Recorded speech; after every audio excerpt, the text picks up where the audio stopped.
बिस्मिल्लाहिर्रहमानिर्रहीम। अस्सलाम वालेकुम जी। सब दोस्तों का क्या हाल है? ठीक हैं? अच्छा जी, आज की वीडियो हम मकई के हवाले से बना रहे हैं। मकई को क्योंकि आजकल जो सुंडी का मसला है वो काफ़ी ज़्यादा आया हुआ है। बहारिया मकई है ये, और ये जो बीज है मकई का, ये मोनसेंटो का 6321 बीज है। और इसको आजकल सुंडी का मसला आया हुआ है, और उसके लिए हम जो दानेदार है वो डाल रहे हैं। तो इसी हवाले से आज हम आपको बताएंगे कि हम कौन सी दानेदार इसमें डाल रहे हैं, और मकई में जो सुंडी की कंडीशन है वो किस तरह की है। ये हमारा जी मकई का तकरीबन 30 एकड़ का प्लाट है, जिसमें 15 एकड़ 9108 और बाकी 15 एकड़ हैं वो 6321 मकई हमारी लगी हुई है।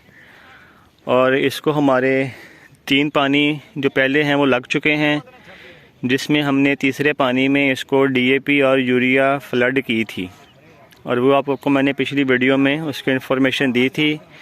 अभी इसको सुंडी का मसला आया हुआ है, स्प्रे भी की है, लेकिन फिर भी सुंडी का मसला हल नहीं हुआ।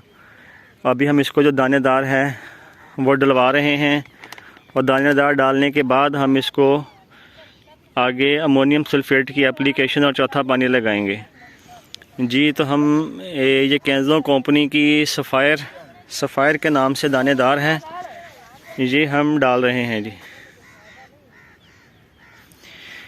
ये हम 1 पैकेट फ़ी एकड़ के हिसाब से डाल रहे हैं, और ये जो हमारी लेबर है जी, ये इस तरह से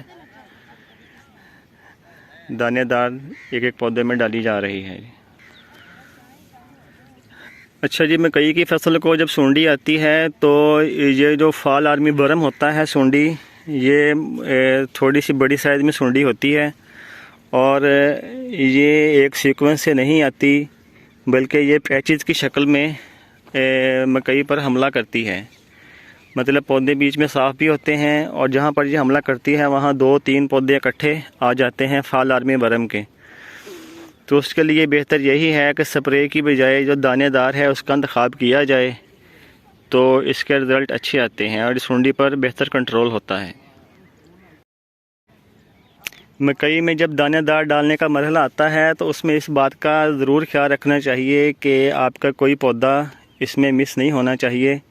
जैसे कि मैंने आपको पहले बताया है कि जो फाल आर्मी बरम है वो पैचेस की शक्ल में आती है, जैसे कि मैं आपको दिखा रहा हूँ।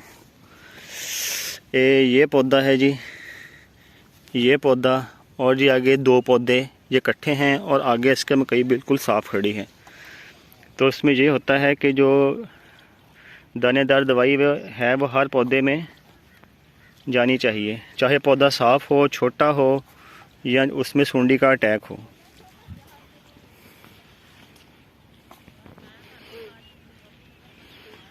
और हमेशा अच्छी और मियारी कंपनी की जो दानेदार है वो इस्तेमाल करनी चाहिए। सस्ते के चक्कर में नहीं पड़ना चाहिए। उससे ये होता है कि सुंडी जो है वो मुकम्मल तौर पे ख़त्म नहीं होती, और उसका जो अटैक है वो दोबारा से फसल पर हो जाता है। इसलिए हमेशा अच्छी कंपनी की दानेदार इस्तेमाल करें, और उसको अच्छे तरीके से डलवाएं, ताकि जो सुंडी का अटैक है वो मुकम्मल तौर पर ख़त्म हो जाए। अच्छा जी, जो हम दानेदार दवाई डाल रहे हैं मकई में, इसका रिज़ल्ट भी हम आपको इसी वीडियो में दिखाएंगे।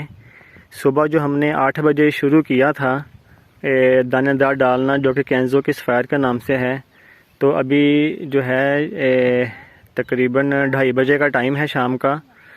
सुबह जो हमने 8 बजे डाली थी, और अभी 2:30 बजे का टाइम है। उसका रिज़ल्ट हम आपको दिखाते हैं। मुमताज़ सुंडी निकाल के लाया है जी, ये देखें, बिल्कुल मरी पड़ी है जो सुंडी, इसमें बिल्कुल जान नहीं है, ये सुंडी बिल्कुल डेड है जी। तो हमें कंपनी ने भी तकरीबन 4 घंटे का टाइम दिया था कि जब आप इसमें दानेदार डालेंगे सुंडी वाले पौधे में, तो 4 घंटे के बाद आपको सुंडी जो है वो मरी हुई नज़र आएगी। तो इस सुंडी को जो है तकरीबन 6-6.5 घंटे का टाइम हो चुका है, और ये रिज़ल्ट आपके सामने है जी इसका। जी, तो आज की वीडियो मकई में दानेदार डालने के हवाले से ही थी। इसको दानेदार डालने के बाद सुबह हम दूसरी एप्लीकेशन जो है अमोनियम सल्फेट की इंशाल्लाह फ्लड करेंगे। और जिस मकई में हम अमोनियम सल्फेट की एप्लीकेशन ऑलरेडी डाल चुके हैं, वहाँ पर हम इस प्लाट के बाद इंशाल्लाह वहाँ पर भी जो दानेदार है वो डाल देंगे। तो सब दोस्त अपना बहुत सारा ख्याल रखिएगा। हमारी वीडियो को लाइक कर दिया करें, शेयर कर दिया करें। कमेंट्स में कोई भी बात पूछनी हो आप ज़रूर पूछा करें, इंशाल्लाह आपको जवाब दिया जाएगा किसी भी हवाले से फ़सल के बारे में। तो सब दोस्त अपना बहुत सारा ख्याल रखिएगा, दुआओं में याद रखिएगा और अल्लाह हाफिज़।